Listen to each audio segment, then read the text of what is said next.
Well, you'll see a little indicator in the top left-hand corner. Gotcha.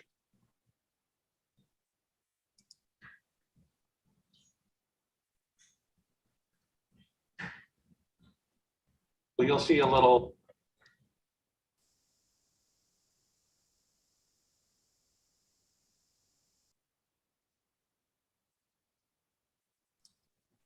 And Todd, it looks like we are live both via Zoom and via live stream. Great. Thank you very much. I want to welcome everybody to the first public meeting for the city of Laverne and give you an introduction to districting. Our first slide, as many of you will know, Laverne currently has an at-large voting process for its city council. The districting process will change that, allowing voters to vote for the candidate running in their specific district. The California Voting Rights Act was written specifically to encourage by-district elections. So the change that you will see as a citizen of the city of Laverne is, instead of voting for all 5 of your current council members, you will be voting specifically for one council member within the district that you live. Next slide, please. As you'll see, under the Federal Voting Rights Act, which was passed in 1965, a jurisdiction must fail 4 factual tests before it's in violation of the law. However, the California Voting Rights Act has taken that a step further by eliminating 2 of those tests that the US Supreme Court refers to as the Gengels test. So the only 2 tests that matter in California is, does the protected class vote as a block? And do the voters who are not in the protected class vote in a block to defeat the preferred candidates of the protected class? So what the California Voting Rights Act did was eliminate the first federal test, which was, can the protected class constitute the majority of a district? And they eliminated the 4th, which was do the totality of circumstances indicate race as a factor in elections. So now liability is now determined only by the presence of racially polarized voting. Next slide, please. So as you can see, there's a multitude of municipalities that have switched or in the process of switching to by-district elections as a result of the California Voting Rights Act. There are some very high-profile cases that have gone to court challenging the process, with the Santa Monica case that is currently in the California Supreme Court being the most high-profile of them all. In that case, the city of Santa Monica has spent an estimated $7 million in legal fees so far, and the plaintiffs have requested $22 million in legal fees after the original trial. You can see on the right-hand side of your screen under key settlements that an estimated $16 million in total settlements and court awards has been awarded through this process. So far, Palmdale having to pay the most at $4.7 million. Next slide, please. So the districting process is going to be a shorter process than what most municipalities go through should they be going through a redistricting process. We're going to begin with 2 initial hearings, this being the first one, and these are held prior to the release of the draft maps, which also is being held prior to the release of all the census data. Our second hearing is September 27th.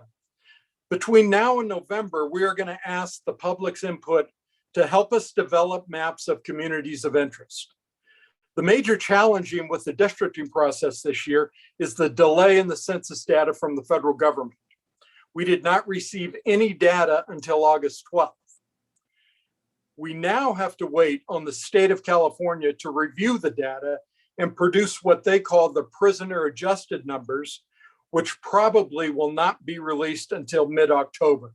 The prisoner adjusted numbers mean they take the state prisons and figure out where those prisoners are domiciled and list them back at their home addresses. And all cities and counties are required to use the state-produced data for the drafting of the maps. After that data comes out, then we begin drafting these maps.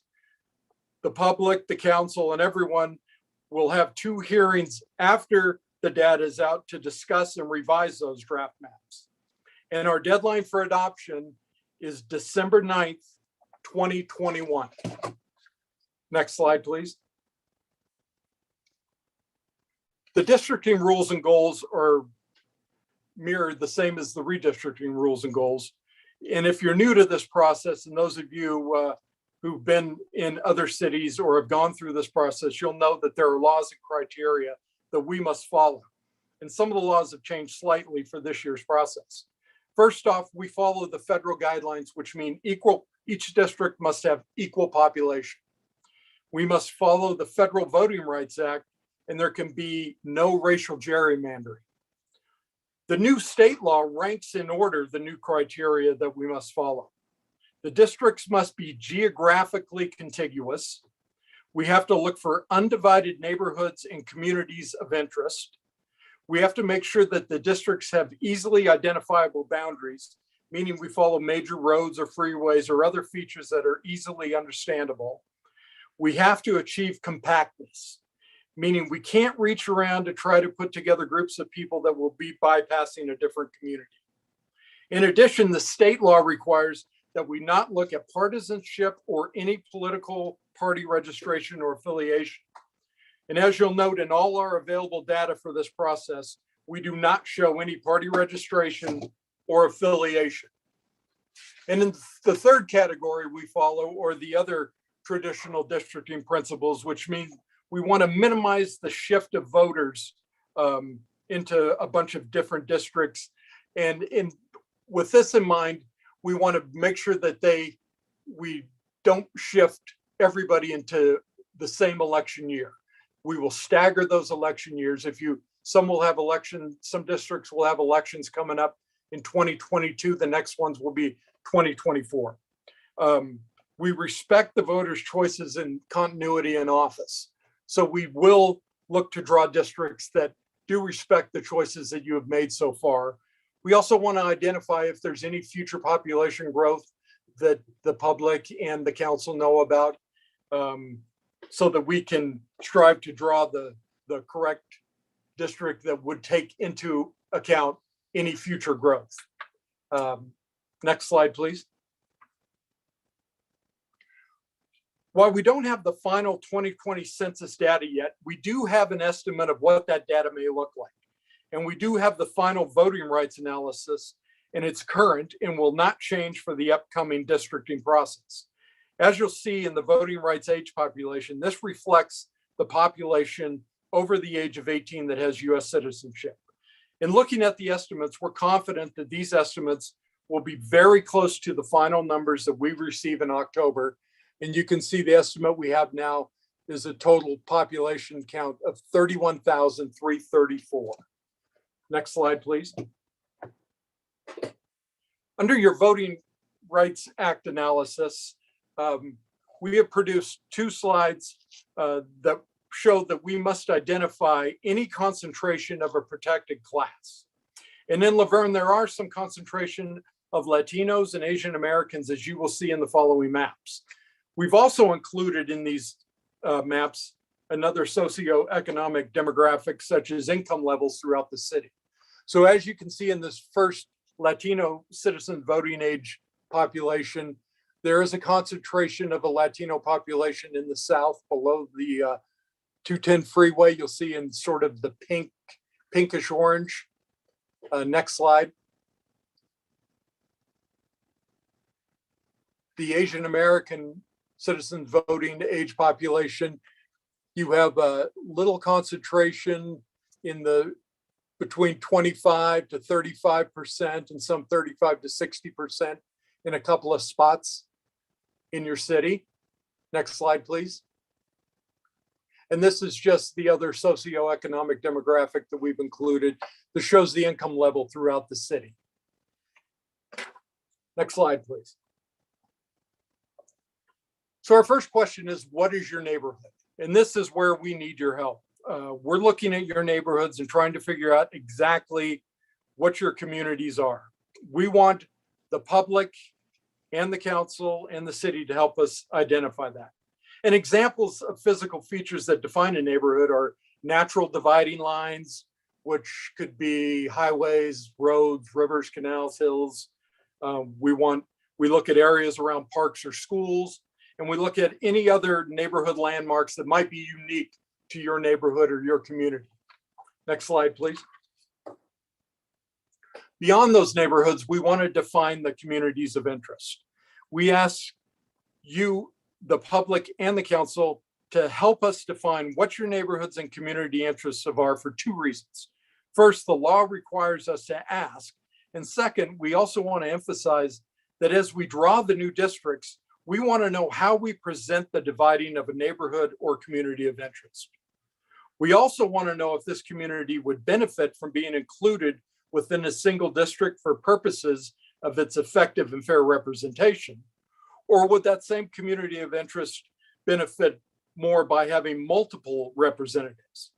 Again, definitions of communities of interest may not include relationships with political parties, current incumbents, or political candidates.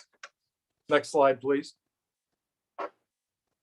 Now, beyond the neighborhoods, we can think of communities of interest also as shared geographical areas, homeowners associations, areas influenced by the same roads, things that we may think of as traditionally bringing a neighborhood or community together. We want to make sure that the population that shares common social or economic districts that should be included within a single district for purposes of its effective and fair representation. Next slide, please. So in order to do that, we're going to provide the public with mapping tools that all of you will have the opportunity to use and develop your own maps and turn in for consideration. As you'll see on the following slides, some examples of different tools that you'll be able to use will help draft these maps. And believe me, the slate of tools that you'll have at your disposal can go from the very basic draw your maps on paper to very sophisticated computer software. Next slide, please. So starting with an easy to use demographic data software, you'll be able to use the story map, which will be on the website that we'll give you the link to later. This will allow you to look at basic socioeconomic characteristics like income, percent of renters, and put that in graphic form on a map. This is very easy to use. It's similar to PowerPoint for those of you that are familiar with that. And trust me, if I can make the story map work, anybody can. Next slide, please. You'll also have the simple map review tool. And this will be on the website, where this will give you the ability to review the different maps in the current districts, as well as any proposed revision that comes up to these districts once we get all the October data in. These maps will be available in interactive review, where you can put overlays of communities of interest. You can review and analyze and compare other maps that others have made, that you have made. And it's a great tool that will be on the website for you. Next slide, please.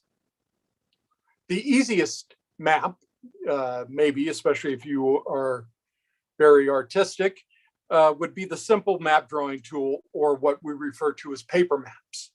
This is great for those who do not require internet access, who do not want to use a computer. However, the drawback on using just the simple map drawing tool or paper maps is you can only use total population counts. You will not be able to include other demographic data. Next slide. But if you have access and are proficient in Excel, you can add the Excel supplement to the paper map tool. And this will allow you to add the citizens' voting age population and include those demographics in the map that you draw. Next slide, please.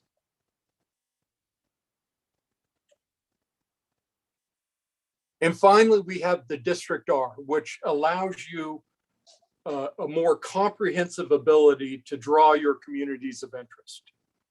This is a very sophisticated mapping tool that will be available to the citizens of Redlands and everyone interested in drawing the maps. And this will also, you'll be able to go to this through the website.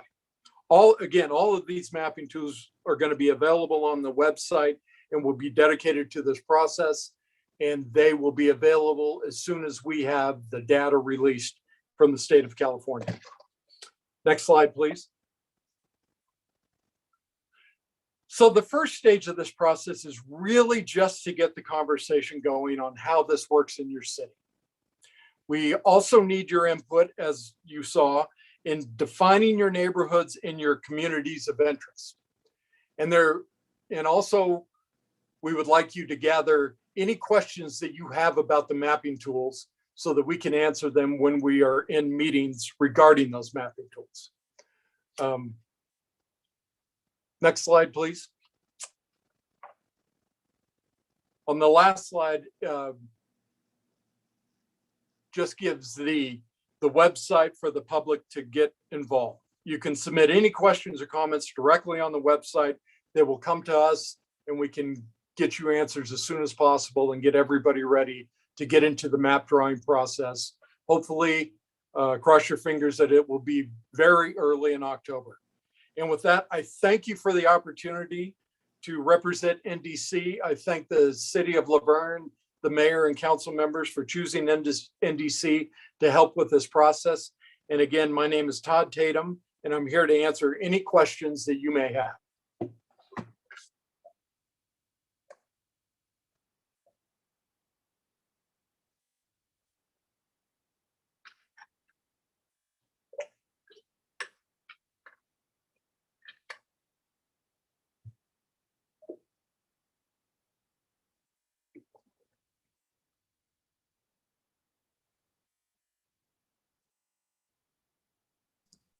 And for those participating via Zoom, it's just like a council meeting where you just need to raise your hand in the raise your hand feature and you will be let into the room to participate.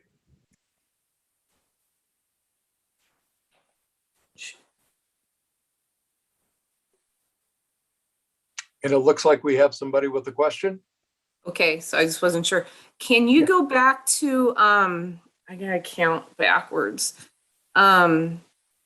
I missed 2 pages. I saw the map that was the Latino page. Yes. But then Yes. there was the 2 pages after that. Could you go back to those 2 pages? Because I'm taking quick screenshots just so I have them. Okay. And this will also be up on the website for you to have access to. That Okay, first so- map is the Asian American citizens voting age population. Okay, hold on 1 second. I have to minimize. Sorry. I have to go here and go here.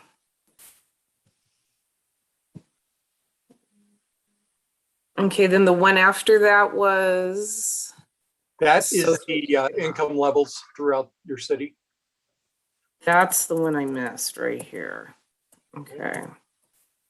4, and then this was.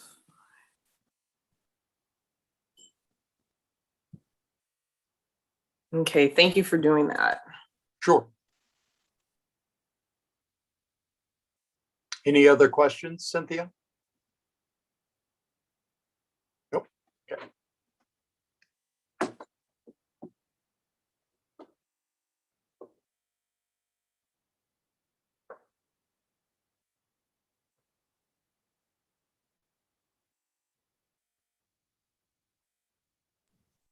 And then as we're bringing in the next people, just keep in mind that once you're selected, you will have to agree to be brought into the room as a panelist before you're actually brought in.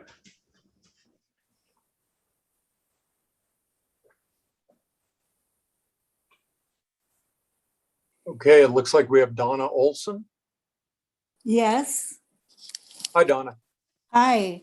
My question is all of this information going to be available to all of the different ethnicities represented in the city in their language? Yes, I believe the website will have translation services on it.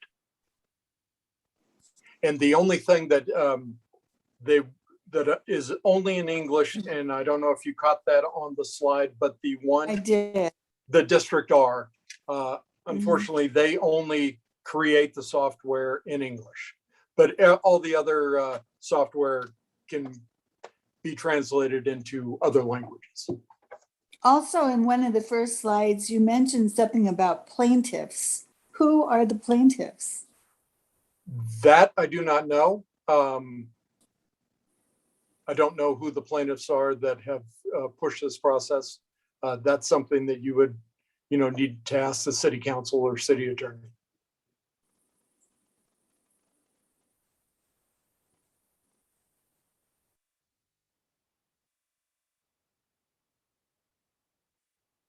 Anything else? Okay.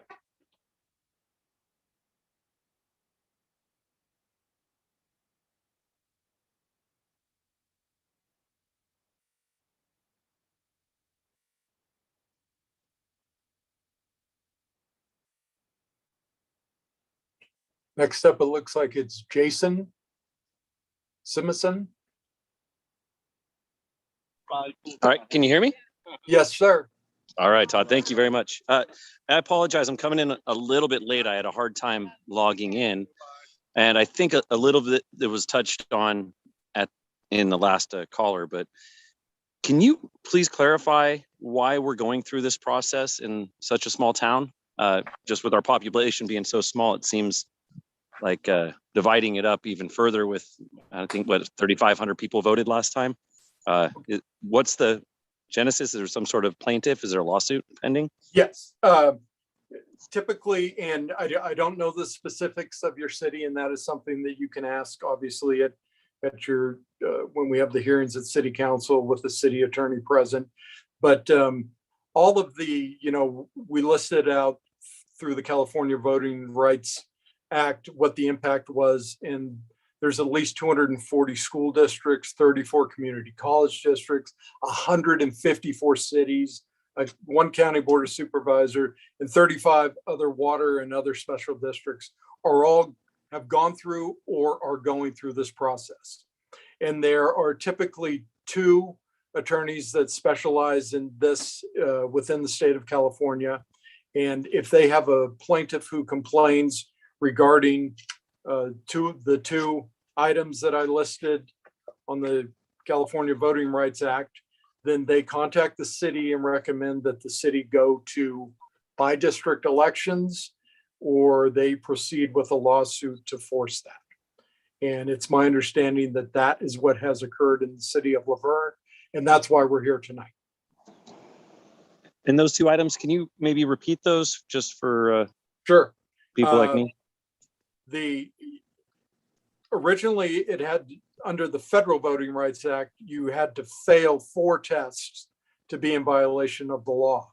The California Voting Rights Act that superseded that for our state just brought that down to 2 items. The first being, does the protected class vote as a block? And the second item being, do the voters who are not in the protected class vote in a block to defeat the preferred candidates of the protected class? And the protective class is being defined as what? The protected classes for the Voting Rights Act are the Latino population, African Americans, Asian Americans, Native Americans. Okay. And Okay. One more question. Sure. Is it typical for a city of this size to run into this issue, or I would expect to be something in, 150,000 people? It is now pretty typical. In fact, there's a city not too far from you that is in districts now, the city of Duarte, which is, I believe, 24,000 people that currently has 7 districts. So when they were forced to go to districts, they did as many as they could. So there are small districts that we work, or small cities that we work with. smaller than that. So it just depends on, if you get challenged and if the council and the city decide that they want to move to districts versus go to court, which, as you can see, nobody has won in court. And we're still waiting to see how Santa Monica does. Right. And the cost of this, what kind of range are we looking at expense to the city for a study like this and redistricting? I'm not sure of the actual budget. That is something that you can ask at the September 27th hearing. I don't have that in front of me. Okay. Okay. Perfect. Thanks a lot, Todd. Appreciate it. Sure. Thank you.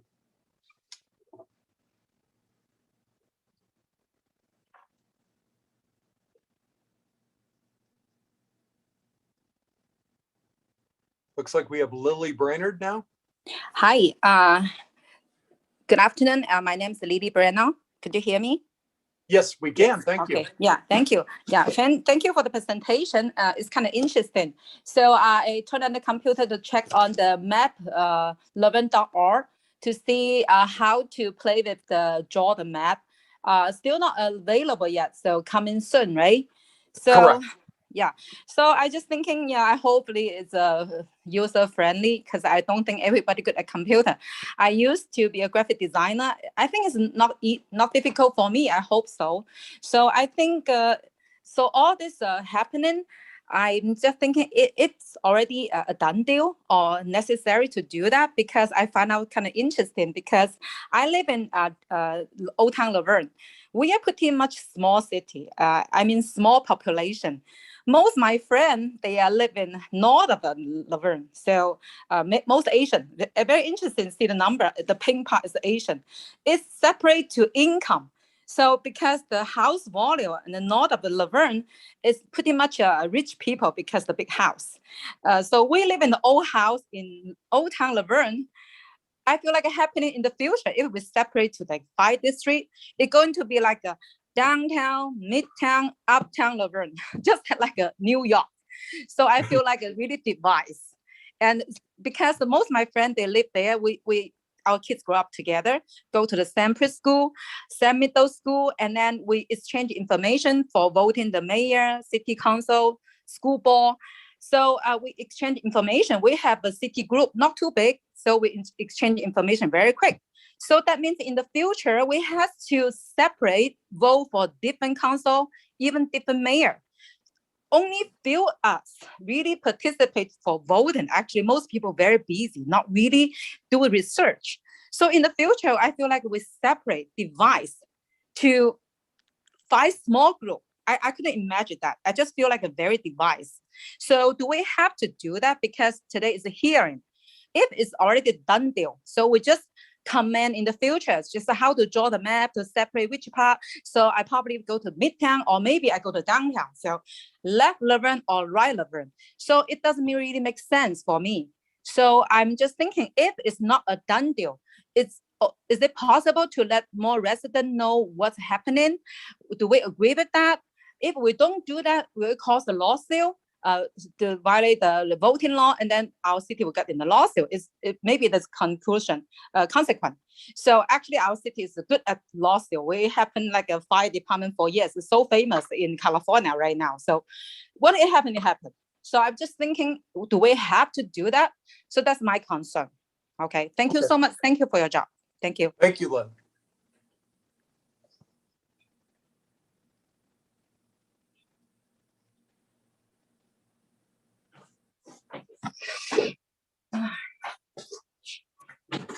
Where's the council?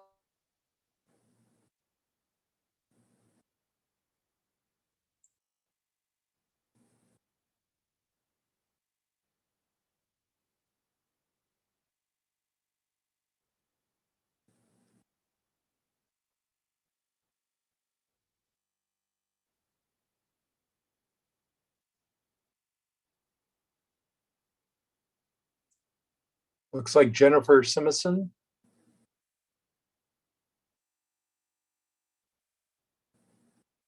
Do you have a question, Jennifer?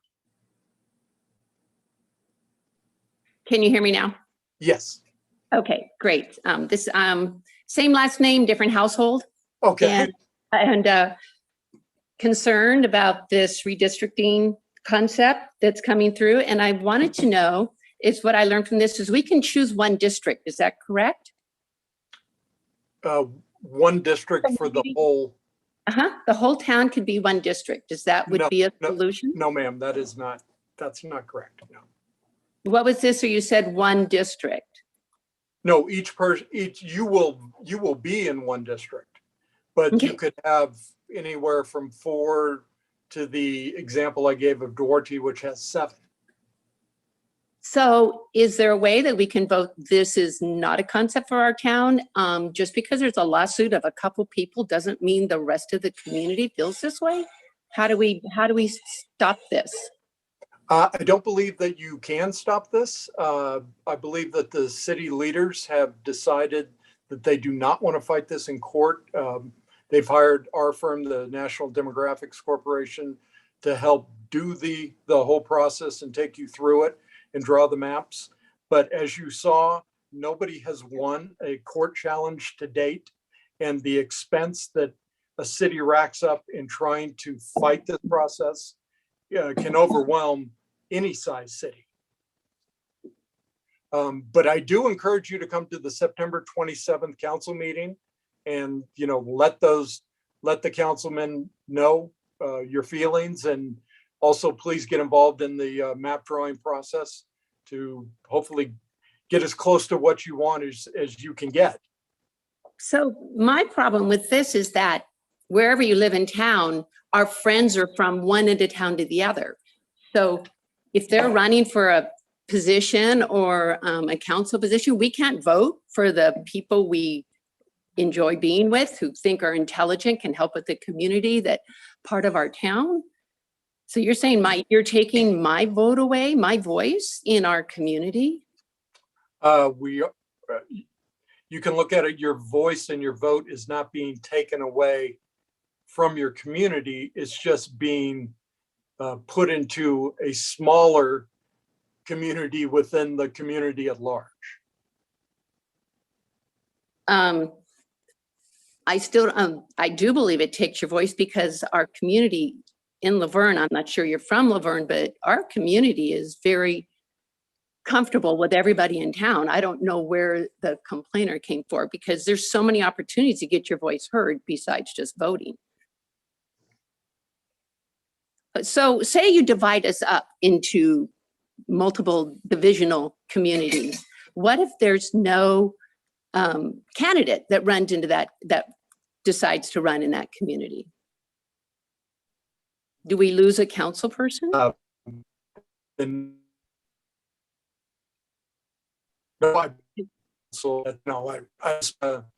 just for sure, but I believe past history in our state shows that should a district within any sort of municipality, special districts or county not field a candidate, then those current members of that body, being for Laverne, the city council, would appoint a resident from that district to become the council member. So someone could be a council member with 10 votes. Or 4 votes if you have a 5-district city. Do you, I know you're in this business, You don't really. it seems so divisional. Pardon me? I know you don't live in our city, but this seems like such a divisional thing between a divisive. It means that just because I live in some place that my friend lives in another, that we have non-representation. Oh, you'll have representation. No, You just don't have the same representatives. right. Right. Well, obviously, there's not a good feeling about dividing our community based on a couple people complaining. Maybe they should step up and explain to us what they're complaining about before we go into this, because we don't have to do it if they didn't complain. Is that true? You don't have to do it if they're correct. If they There are- remove their complaint, then our community would not have to go through this process. And that's something that you can bring up at the September 27th meeting. where the city attorney and the council are there. But All right. those are Thank you. issues that I can't speak to, Okay. just because I don't know. Right, but you're in the business of dividing the community, so I'm trying to figure it out. Thank you. Sure, thank you.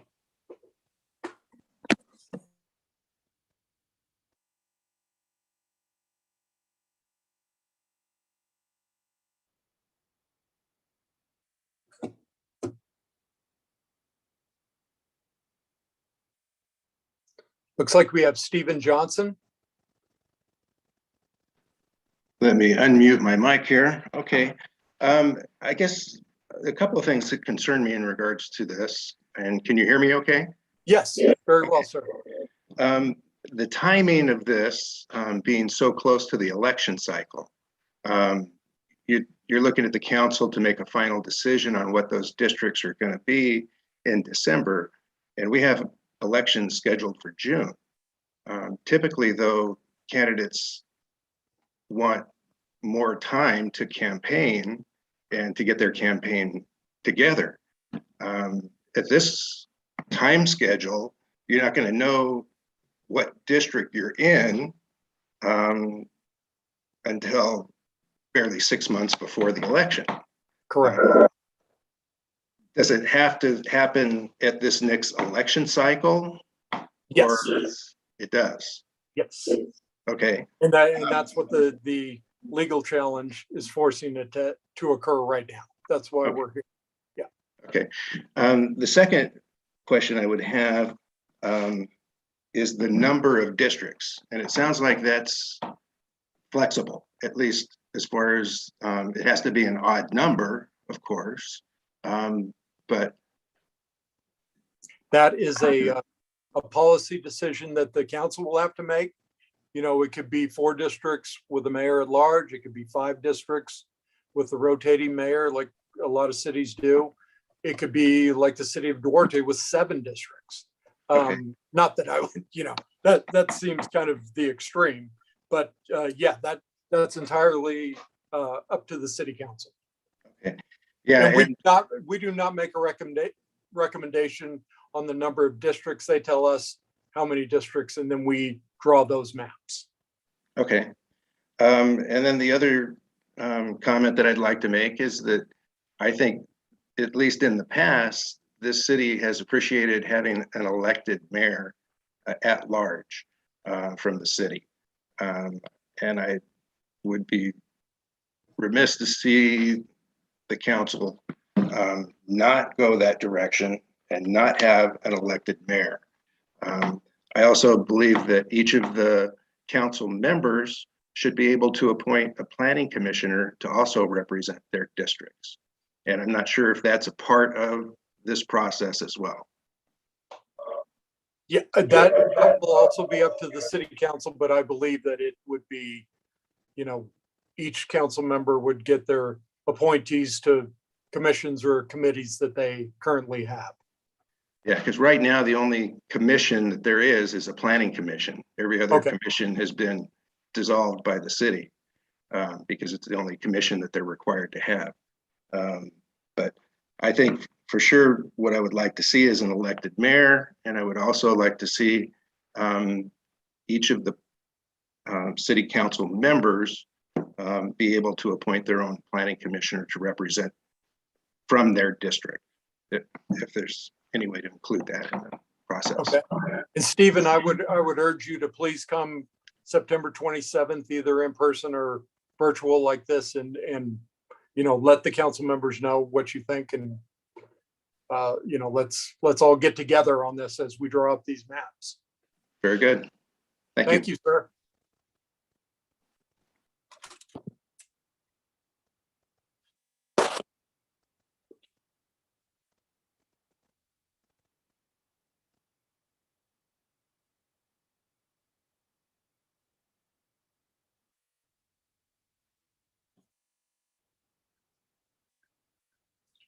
Looks like we have Susan Carson. Can you hear me? Yes, I can.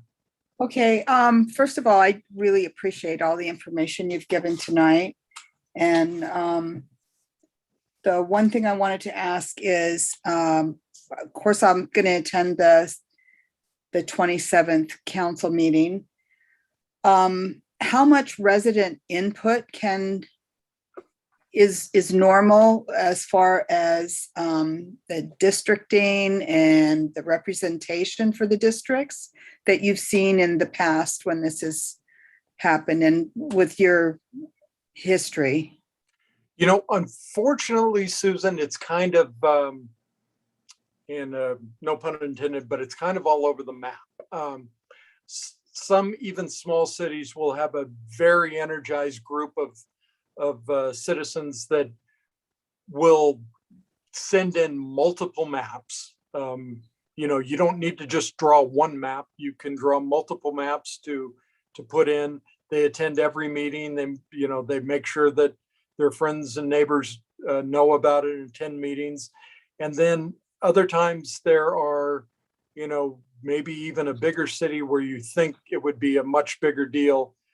You get very little participation from the citizens, which really does not help, as you can imagine. I mean, these maps are they're for you, they're for your city, they're for you to live with, and hopefully, not everybody will be happy, but let's hope that the majority of people are, and that it's something that you all can buy into and work with. Okay. And then when the decision comes around, as far as choosing the districts, for instance, either 4 or 5 districts, and I've heard, I listened to the video that you did from December, which was really interesting. And there was an option of 4 or 5 districts. How does that decision get made? Is it made by the city council members? Does the Yes. mayor get to, so they're the ones that make that decision? Correct. The mayor and the council members. The mayor and the council members? Yep. And then at that point, like if we had 4 districts, then it would be 4 council members with the mayor at large. Right. That would be 4. And 5 districts could be 5 districts with an appointed mayor as one of those 5. Uh-huh. Yeah. And, okay. Well, I really, really appreciate all the information. And are you Sure. attending the September 27th meeting? Yes, I am. Yep. Oh, that's fantastic. Okay, thanks so much. Thank you, Susan.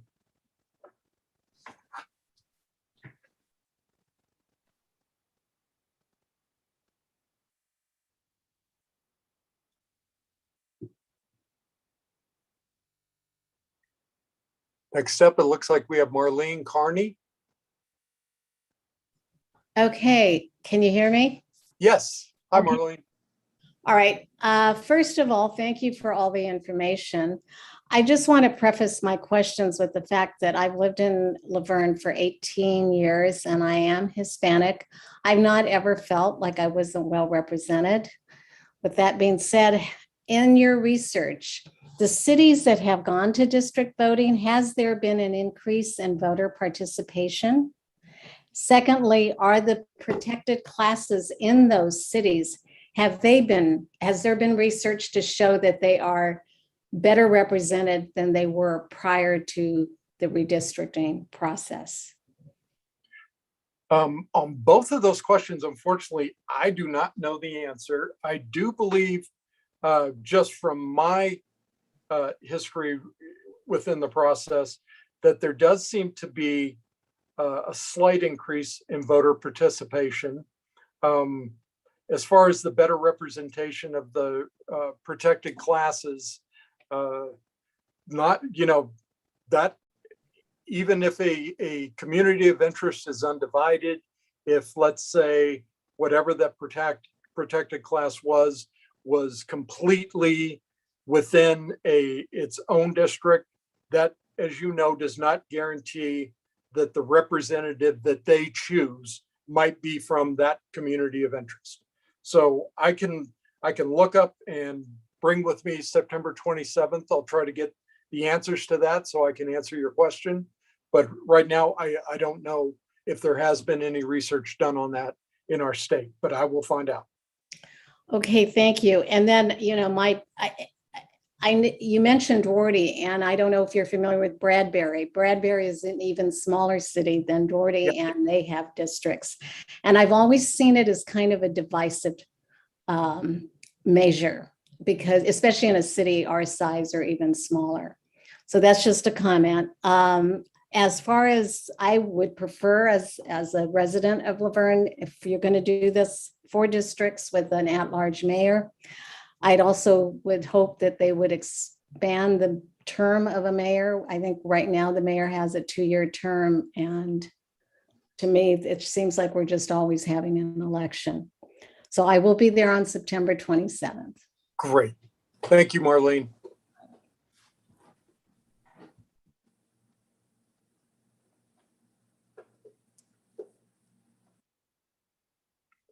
Looks like we have Richard Bowen.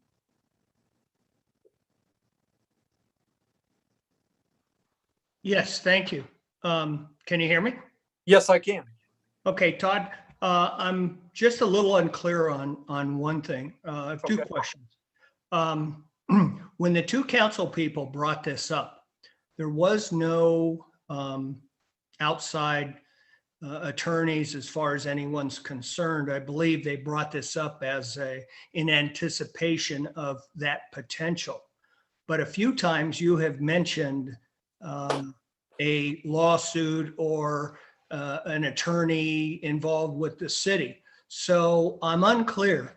Has the city been approached by an attorney, or have they not, or don't you really know? I mean, It's my understanding that they have. Obviously, we no can city answer that. person. Pardon me? There's no city person on this call that could clarify that, because the citizens have never been notified of that. Yeah, and we can answer that on September 27th with the city attorney, but it's my understanding that they have. And Scott, I'll jump in here. I'm Okay. participating in the call. I agree with Mr. Bowen's memory that that the council discussed doing it in anticipation of and in prevention of potential litigation, but there wasn't anything actually filed. Okay, so, okay. Thank I you. apologize. Thank you. I think that's a big thing. You've had numerous people call in and they've heard that we've been approached, and I don't think that's the right thing to be telling people. So I agree with Simonson that this is potentially very divisive in a small city like ours. And the other thing I was curious about, with Mr. Johnson, it seems to me that the resolution or whatever was passed by or brought up by the 2 council people was specifically 5 districts and a rotating mayor. And I believe they were very specific about that. I don't know how it was eventually written, but I remember I listened to it that night, and they specifically identified removing the at-large mayor, going to 5 districts and having a rotating mayor. So where in this mapping procedure, if people want to support 4 districts and an at-large mayor, where in this whole, I don't see anywhere in this that is a participation level. It appears that people are just being asked to draw maps that could, as you just said, contain as many as seven districts. That doesn't. Well, right. And it's my understanding, Richard, that, and we can clarify this. Sorry, I can't clarify tonight, but at the September 27th meeting with the council and mayor, they will give us direction on the number of maps, because shortly after that meeting, the data will come out and we will be asking you all to draw those maps. So you need to know how many districts you're drawing. You're absolutely right. But maybe JR can clarify this too. Am I incorrect, JR? I believe the resolution was for 5 districts with no at-large mayor. And sorry, sir, I don't know the details of it. Okay, well, I think if we're going to have meetings like this and you want participation, you ought to have those facts available. September 27th is a month from now. And as Mr. Johnson pointed out, if anybody wanted to run for council and were considering it, they wouldn't even know what district they might run in. Seems an awful odd way to run a election. Okay, but I do appreciate your information. Thank you, Todd. Thank you, Richard.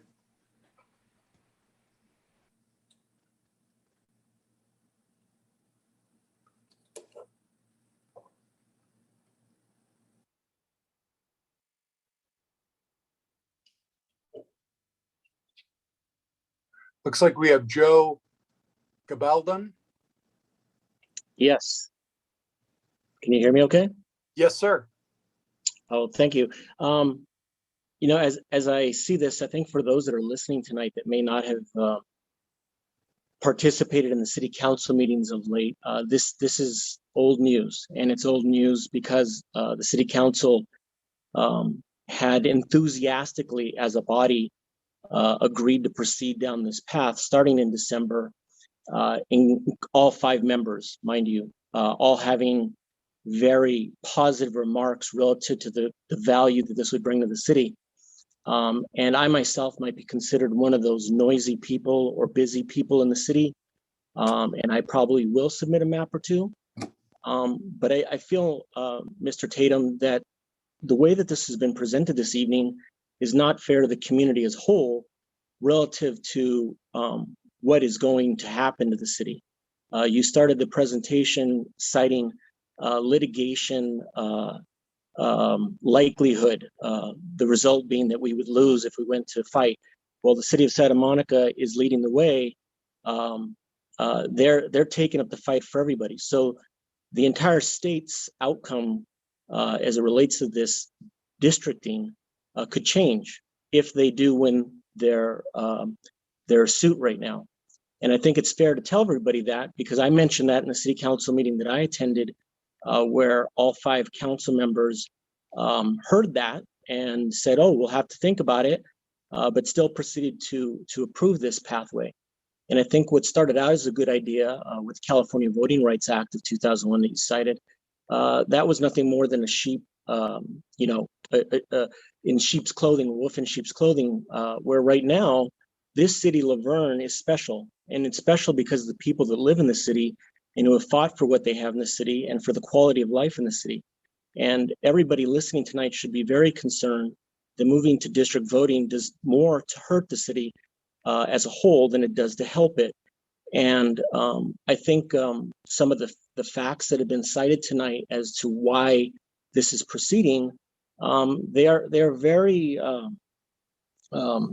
misleading. I think with the population of Laverne being, as you've provided, over 36% defined as Hispanic, that means that population of 11,000 plus people could have voted in any single city council member of their choosing, times 2. But yet they've chosen not based on race, not based on any other criteria than the best person running in that election.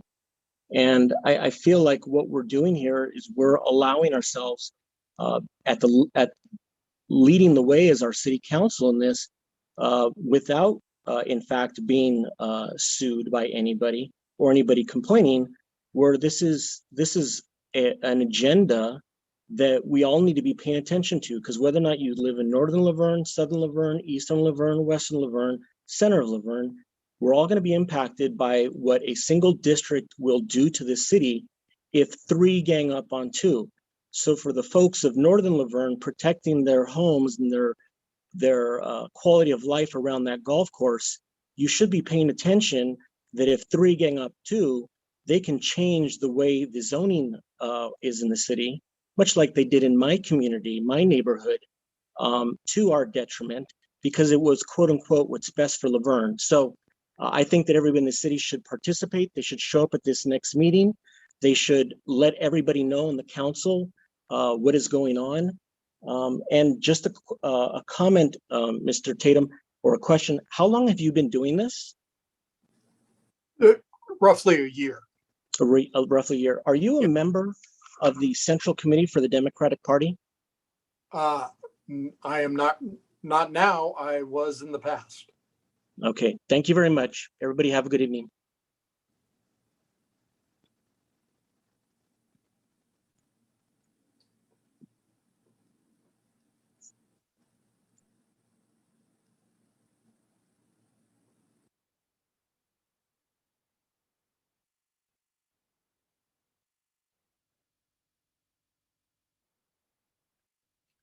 Looks like we have Donna Olson again.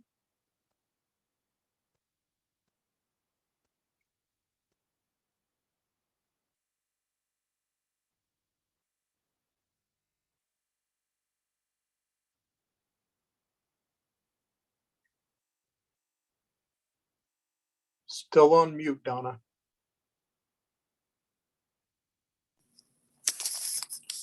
Did you hear any of it at all? No. Okay, I was just saying as a closing comment, I think that this issue is too big for a council to decide, and that more residents of the community should have a say by voting whether or not to become districted or continue as we are as a community where we vote for our representatives.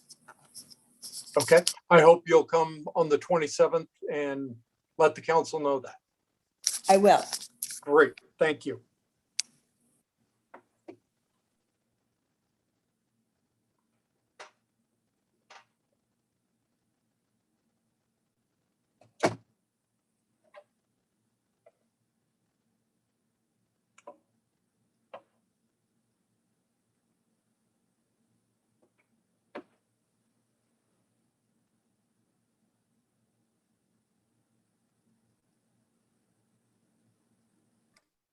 And Todd, I don't see any other hands raised in the attendees. So just do, oh, there we go. One last one just got raised. Great.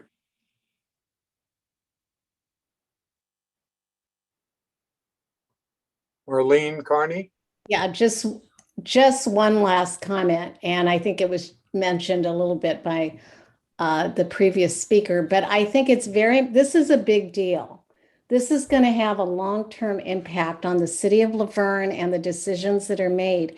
And so I would hope that the city gets as much information and communication out to all the residents, whether you have to put it in their utility bill or whatever, so that people know these public hearings are going on, and encourage everybody to attend, whether it's virtual or in person, and that all the various groups that are out there, that they get it out to their members. Whether I know there's the Coalition for Concerned Citizens that's out there. I hope you will get it to all of the people that participate with your group. The Chamber of Commerce should get the word out, but this is a big deal. And so I'm going to try, I will be there on the 27th, but I'm going to try to tell as many people to also be there, because I think this is a huge decision that will have very long-term impacts on the city. Great. I agree. Thank you.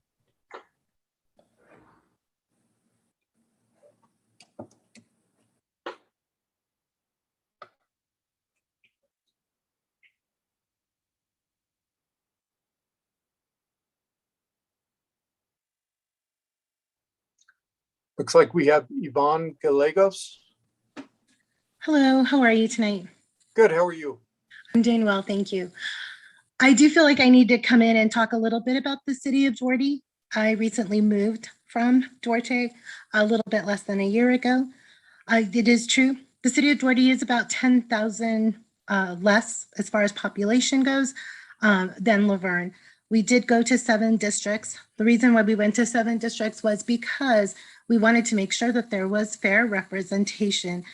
Every district included residential, business, and at least one park. So when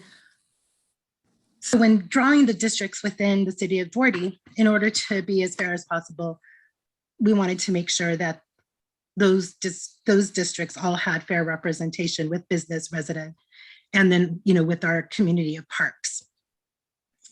Also, I don't like to look at it as being I know a lot of people have commented about dividing, right? Dividing this community of Laverne. I'd like to look at it as being more inclusive, right? You are more inclusive when you are in these districts and having the fair representation, because representation does matter. And through the groups of different ethnicity or in financial status, right? I think that, you know, instead of looking at it as being divisive, I choose to look at it as being more inclusive. And that's my comments for tonight. Thank you so much for your time. Thank you, Yvonne.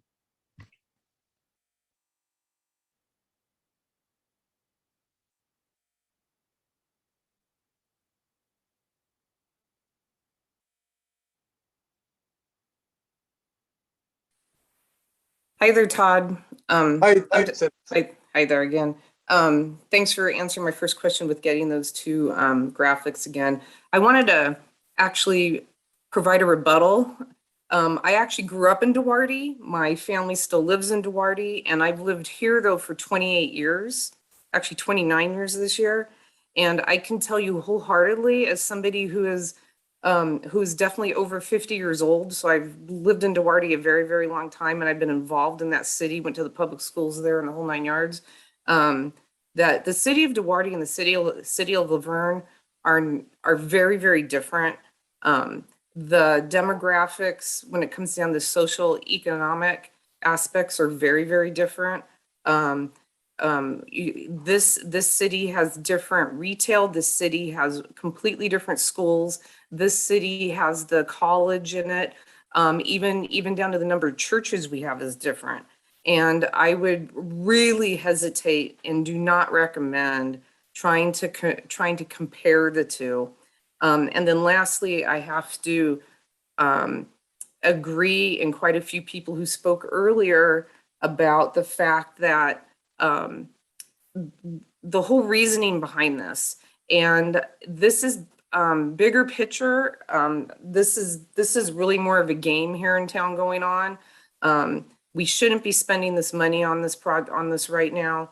We should be, there's a lot of other things in town that everybody should be pulling together on. And this 100% is just going to divide the city up more. And I'm just still stunned that we have council members who push this forward. And trust me, we're going to be getting a lot more people involved. I think you and the council members involved really need to be transparent. We're going to have some very pointed questions on that next meeting. And honestly, this should be stopped. And I think everybody should be waiting until the Santa Monica decision happens, and then we can all move forward at that time. But please do not compare city of Laverne to Duarte. No, I just use that as an example of a number of districts. Yeah, well, that's night and day between the two. Right, to me, that was the extreme from, for a small city. Yeah, I'm sorry if you took it the other way. Yeah, it is night and day between the two cities. Duarte's got some great aspects, and Laverne's got some great aspects, but we're definitely very, very different cities. Definitely, we really need to see a lot of transparency in this, and just having people go around and draw a bunch of maps. That's not what this is about. That is the show that is done when we're doing gerrymandering like this. And that's not, that gerrymandering doesn't help anybody. Gerrymandering really hurts the local neighborhoods the most. And in this case, the goal is to, it's actually not about the neighborhoods in this case at all. This is all about other politics in the city, and we shouldn't be doing this right now. So I just want to get that out there, and thank you. And you will have a group on the 27th. Okay. Thank you, Cynthia.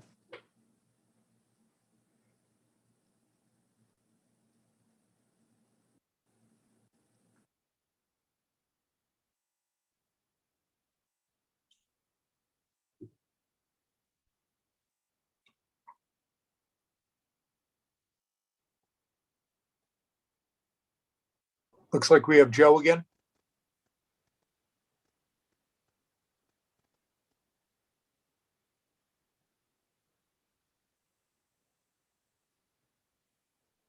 Joe, are you there? Can you hear me now? Yes. Oh, I'm sorry. Yeah, my name is Joe Gabaldon, and I apologize for coming back in if there are others that are looking to speak. But the question I have for you and for the city council to consider and for the city management to consider is the next meeting has to be in a forum and in a at a site that can house a large number of people so that the city can truly participate. Anything that sounds like a normal city council meeting venue with some contrived hybrid scenario is disingenuous to this process because this impacts the city for what could be generations upon generations. So if everybody's listening, and I suspect they are, we have a brand new gym in our city that can safely hold a fair number of citizens of this community. And I think that that is the kind of venue that needs to be made available for this next meeting so everybody has a chance to participate. And those that don't fit into a room the size of a 20 by 20 trailer don't get left out of this. Thank you. Thank you, Joe.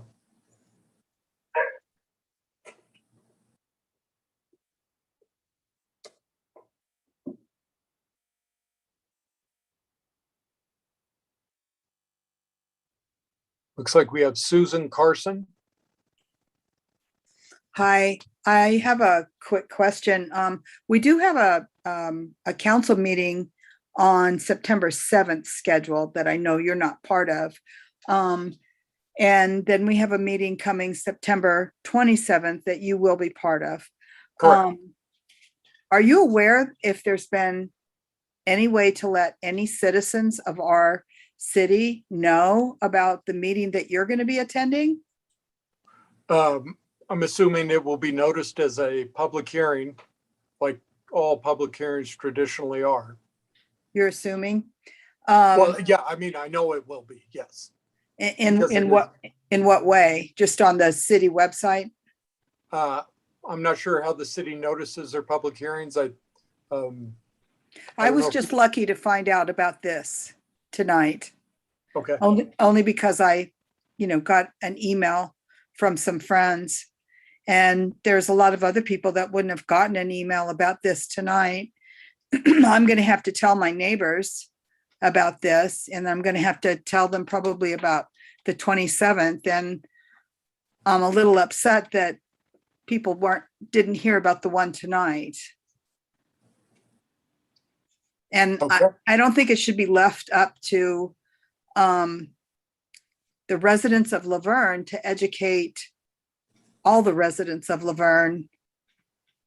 I'm just trying to figure out in my head how as many people as possible, just commenting on what Joe said about needing an auditorium. We need to let all the people to fill that auditorium know where to go and what time to be there. And because I know they would like to hear, I know you have a lot of good things to say and interesting things to say, and that this isn't something that has to happen. We aren't required by law for this to happen, but there's a lot of interesting things to learn about it. okay. And I'll make sure I pass that on to city management, and you may also want to speak up at the September 7th meeting. Oh, I plan to. Okay, Yeah. Thank you. thank you.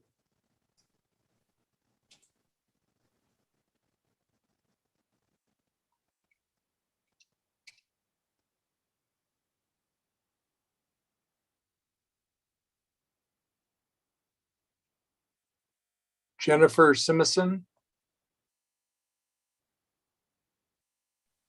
Hi, I'm back.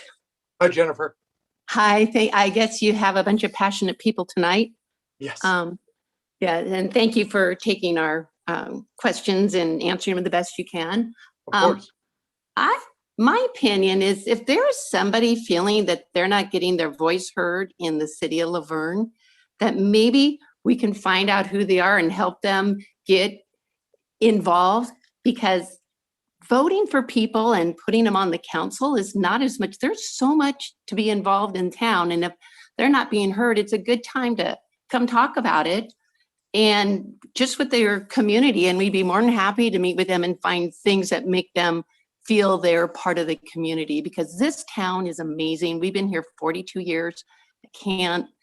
I can't believe of not knowing somebody from every little corner. So I think just to the city council, why don't we try and nip this in the bud and find out who's not feeling represented, and then take care of it that way.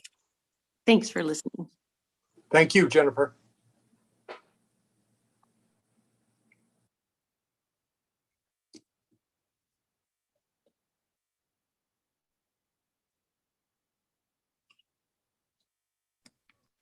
And if there's anybody else wishing to speak, please use the raise your hand feature.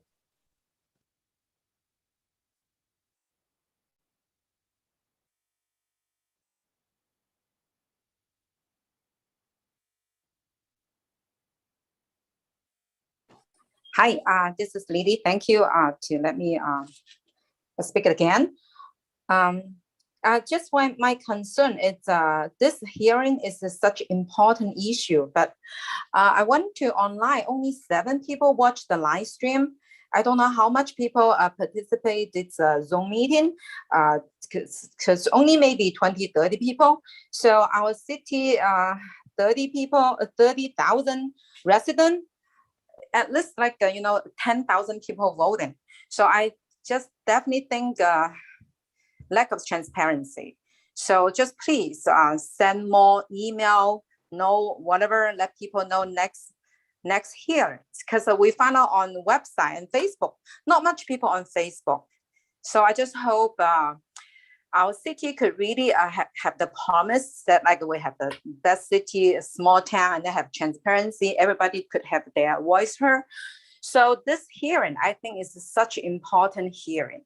So I just hope next meeting, September 27, at least hundreds people should participate, right? 1,000 people online, maybe just 100 people online to watch, see what's happening in the future. Maybe it's good things, right? But we need to be present. So I just thinking this hearing is a lack of transparency. I asked about last council meeting.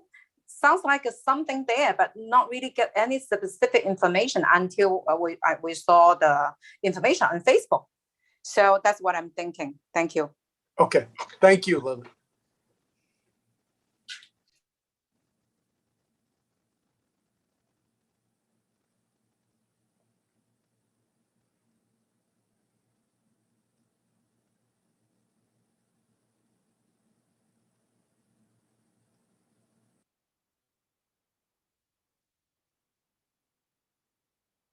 Looks like we have Dave Vosberg.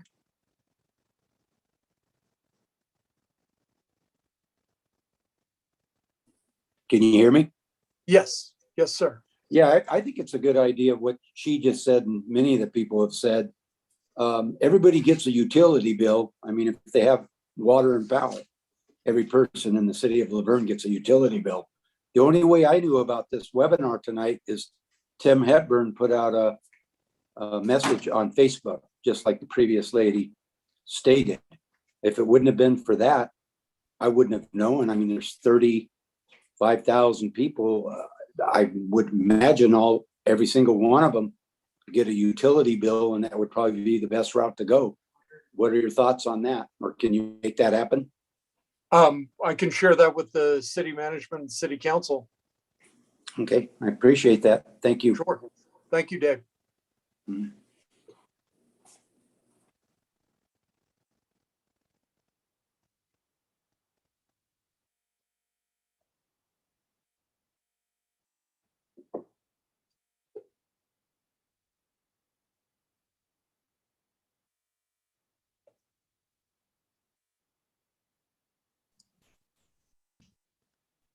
And Todd, there currently aren't any other hands raised. If there's anybody else, please go ahead and get that raised up now so we can move to the next person.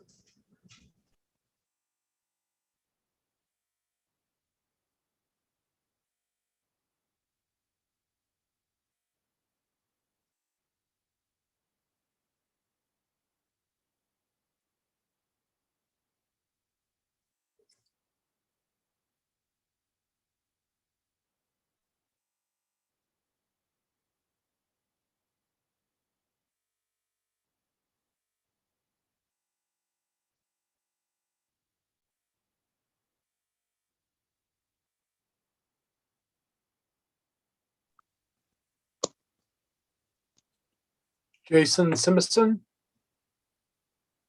Hi, Todd. Hi, Jason. Hey, just one more clarification before we sign off, and maybe it's just listening over the last hour or so. Is this a pending lawsuit or a potential for a pending lawsuit that we're going through this action for? Well, it sounds to me, I was corrected, and I thank JR from the city of Laverne for correcting me, that it is a potential of a lawsuit, and that the council decided to move forward with this so that they would not end up in litigation.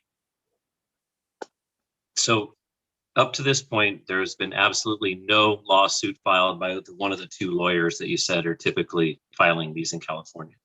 Apparently not. And I apologize if I misled anybody on that. I missed the fact that that hadn't come up. So.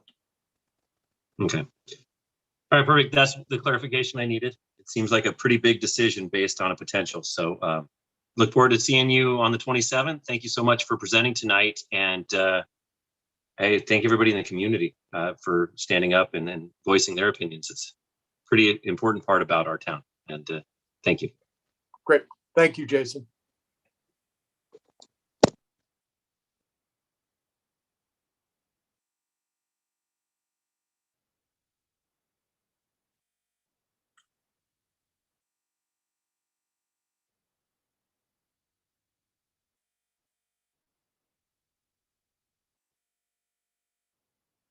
This is. Hello, can you hear me? Yes. Thank you so much for taking my comment. So, well, I am not a big fan of this process overall. I just wanted to say, with all the chatter going on, that I would rather the city go through this process than spend millions of dollars getting sued. I know there's not a threat of a lawsuit now, but everyone talks about the city wasting money on other things, but I would much rather have the city go through this process and avoid spending millions of dollars on a lawsuit. So I just wanted to point that out really quickly. Additionally, I did also want to note, I know there were some people talking about how this, they were not aware of this meeting, but obviously they were aware of the meeting because they are present. And I did see that the city does have a website. They posted it on social media called maplaverne.org. And also they put out a press release that is also on that website. So I just want to make that known that they did notice it. And I'm assuming that is going to be their normal process for the rest of this districting process. But really, instead of people getting so hyped up about that we're in this process, I think being able to take a step back and understand that we are going through this process. And if you're not represented in the city of Laverne. I've been here for a number of years now, and I love this community. This is an opportunity for us to find common ground and come together under a district and elect someone who actually shares our values. And so I would encourage residents to think of this as an opportunity rather than something that's being forced upon them. And so I just wanted to make that point. I do think that it's actually important to look at neighborhoods that are along the foothills and kind of more prone to fire. They definitely have some more concerns than, some of us that are closer to the university, for example. So I just wanted to put that out there, and hopefully that will be helpful to you during your process. Thank you. Great, thank you.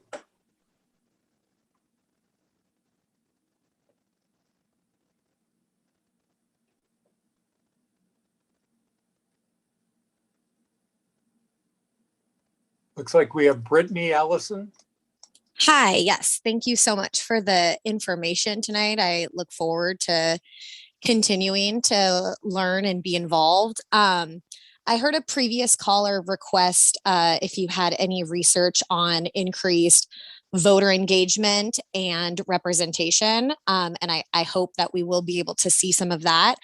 I also am interested if there is any research or analysis on if districting results in increased engagement. Another caller mentioned the fact that if someone's involved, they can simply get involved because there's so many opportunities. But I think sometimes there is a distance from political engagement that may be mitigated if the districts are made and someone feels more personally connected to one representative, right? Right now, all of our representatives are at large, and they likely have personal communication and contact with either their immediate networks or those that really go out of their way to get involved. Running a campaign is wildly expensive. I wonder how those costs are mitigated and if there's better use of those funds that directly infuse value into the community rather than simply for campaigning to 30 some odd thousand individuals. But if we look at a district campaign, a district representative is now building relationships with a smaller pocket of Laverne and is able to cultivate that engagement. I don't know if this is something that just exists in the ideals in my head or if there is research that proves that that could happen. But if there is, I would like to see that. And then this conversation about division, I just really hope, and again, maybe this is the idealism in my head, that we can get over the us versus them mentality. I've heard so many people bring up concerns about districts gaining up on other districts, forgetting that we're literally all Laverne neighbors, right? We can't out of one side of our mouth say we're a small community that doesn't need this, and then on the other side of our mouth claim that we're going to suddenly be divided and battle over who has the best parks and who's getting the trees planted, right? I want to envision a community where even if we had district representatives, the end goal would always be collaboration. And if we can prove increased political engagement, increased voting, and increased representatives come from districts, I'd really like to see that. Thank you. Great. Thank you.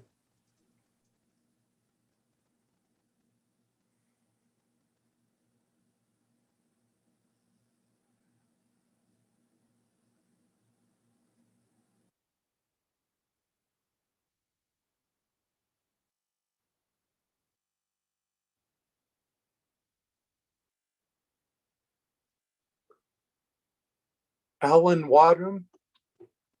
Hello, Alan.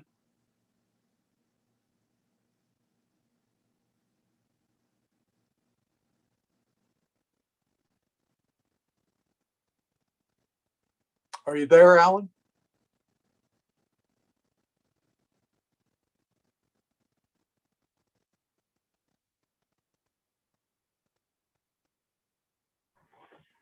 How about now? There you are. Okay. Thank you very much for your work tonight. My question goes all the way back to the first couple of pages of your presentation. It sounds like the creation of districts depends very heavily on census information. So do I understand correctly then that the districts can't be changed for another 10 years until the new census comes out? Or is there something else that might trigger a change in the districts? Typically, no, those districts stay intact until the next census. I'm not aware of what could trigger the change in a district unless something was, for some reason, the city was taken to court and over the districts that are drawn and adopted. But otherwise, I have personally not heard of districts being changed between the every 10-year census release. Do you have an idea whether it's just kind of that's the way the communities have settled into it, or they cannot be changed? I'm not sure of that. I believe they cannot be changed, but I will find out and I can give you that answer on September 27th. Terrific. I'll be there. Thank you very Great. much for your help tonight. Thank you.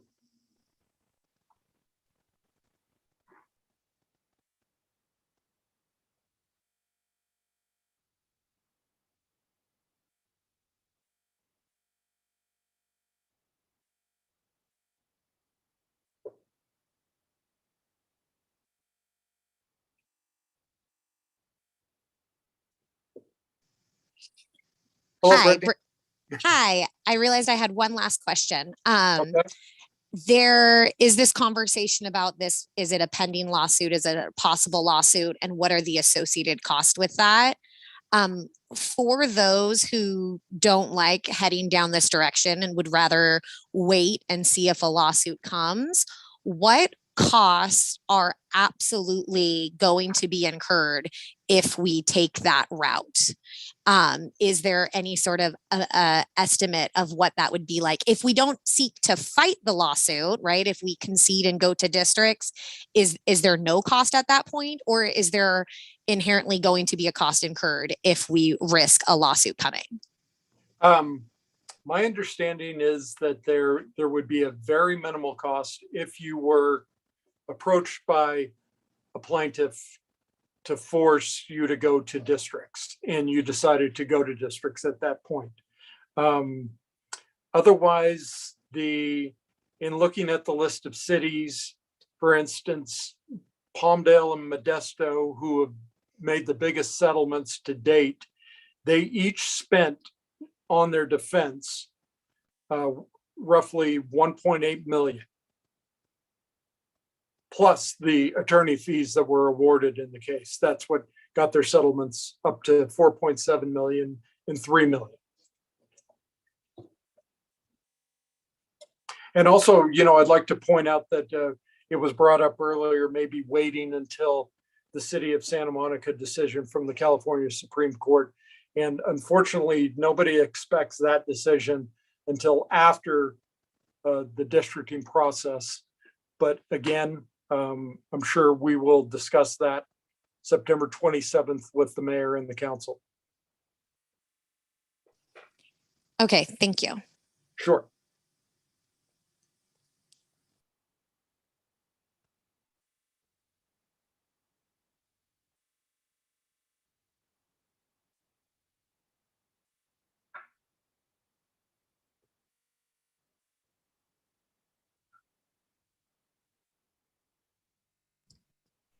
Okay, any other hands raised, please?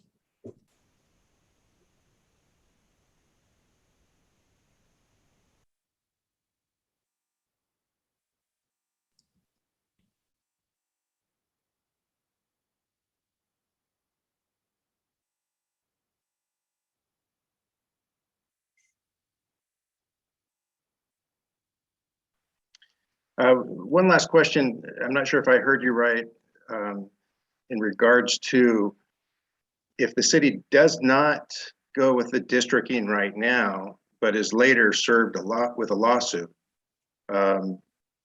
Would there be added expense at that time if the city then decided to do the districting after a lawsuit is filed? I don't believe, well, you would not incur the court cost of going to trial if you were approached with the pending lawsuit. Specifically, my understanding is that there would be a small upfront cost to the plaintiff who approached the city, but that I'm not sure of. I mean, that would be a minimal filing fee that the other attorney would have. There wouldn't be major dollars as far as in costs that the other party would incur. It seems like quite an expense. And that's another thing. What's the expense of this process in I was asked that earlier, Stephen, and that I don't know, but I can get that for you at the September 27th. The city manager and the council and mayor will have that amount. But we won't? No, they'll have it. I don't have it personally. I don't know. I don't do the contracting for the company. I just do the actual demographic and map work with the cities. I'm not I'm not the owner of NDC. Okay, but if the city were to stop the process,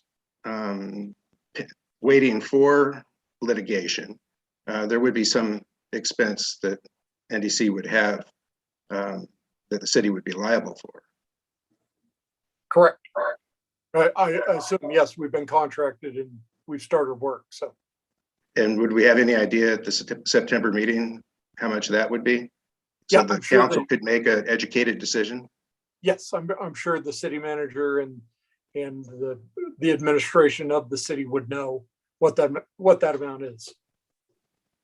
Okay, I mean, because if there's no cost or very minimal cost to wait until there is actual litigation pushing the city to do this, it doesn't make a whole lot of sense for us to spend a lot of money on this process when it could be avoided if there are no challenges to our current way of electing the council.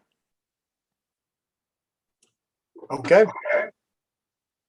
Very Make sure good. you let the mayor and council know that. Very good. Thank you. Thank you.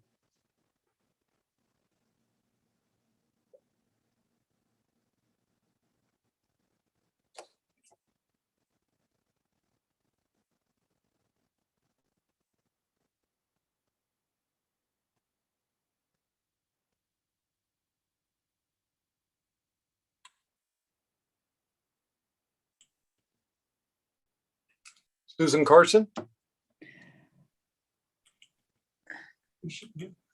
I should be in there. Can you hear me? Yes. Okay, so just so I'm clear, has our city manager already had a contract with NDC Yes. to perform this districting? Yes, ma'am. So no matter what, there's already been a contract signed. Correct. So a vote for redistrict. So no matter what the citizens are talking about, whether they want this or not, there's already been a contract signed for this.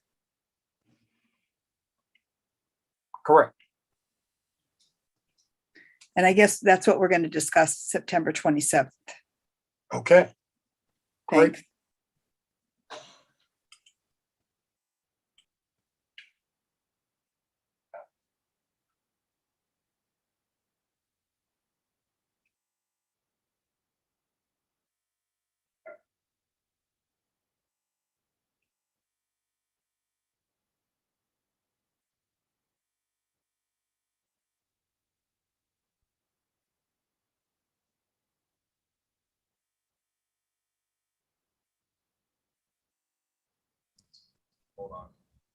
Todd, doesn't appear that anybody else's hands up. One last call for hands.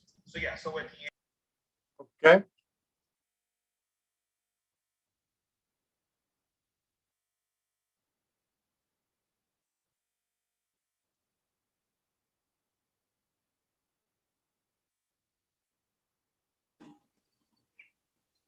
It says Brittany Allison, but I don't believe that's a picture of Brittany.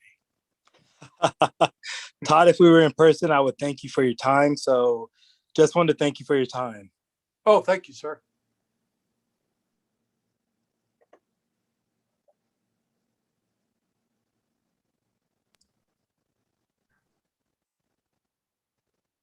And Todd, seeing no other hands raised, you can, oh, sorry, got one more. If anybody else would like to speak, please go ahead and raise their hands. We can move this to the next person. Thank you.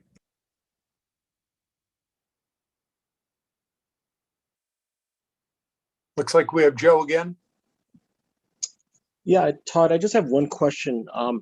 If the city does proceed to district voting, so let's say that it's a fait accompli, as the council has already voted 5-0 to proceed on this pathway and authorize the signing of this agreement without having litigation hand.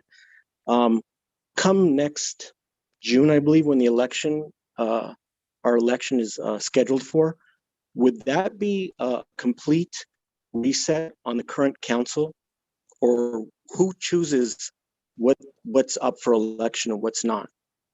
During this process up to December, besides deciding on the districts themselves, the council will also designate which districts come up in the staggered year. So which districts will be 2022 and which will be 2024.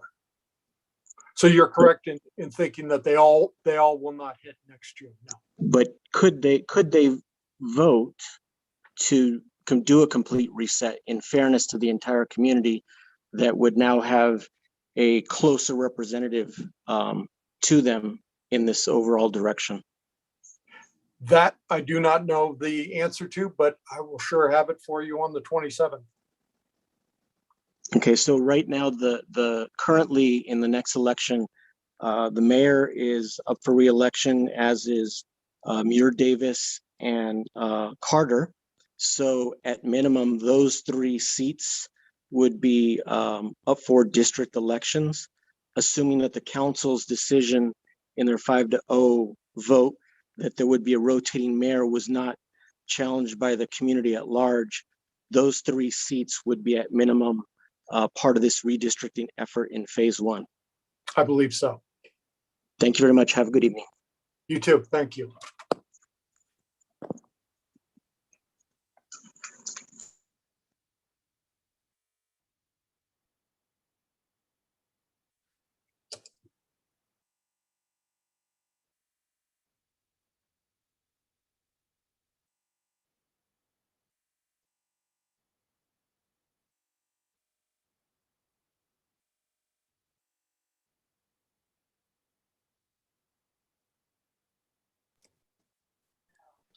Anyone else?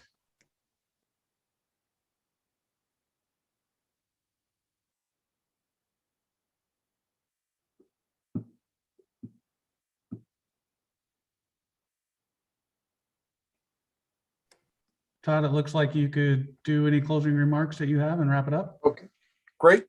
Thank you very much, JR. Thank you for your help. Claire, with our tech support, thank you so much for all that you've done. I want to thank everybody who participated. You will help make this a lively and fun process, I can see. And I just encourage all of you to not only be at the September 27th meeting, but those of you who can go to the September 7th meeting, you may be able to get some of those questions asked. And I took down all the questions that you asked of me, and I will do my best to answer them on September 27th. So I will see you then. And again, thank you, JR, and thank you, Claire.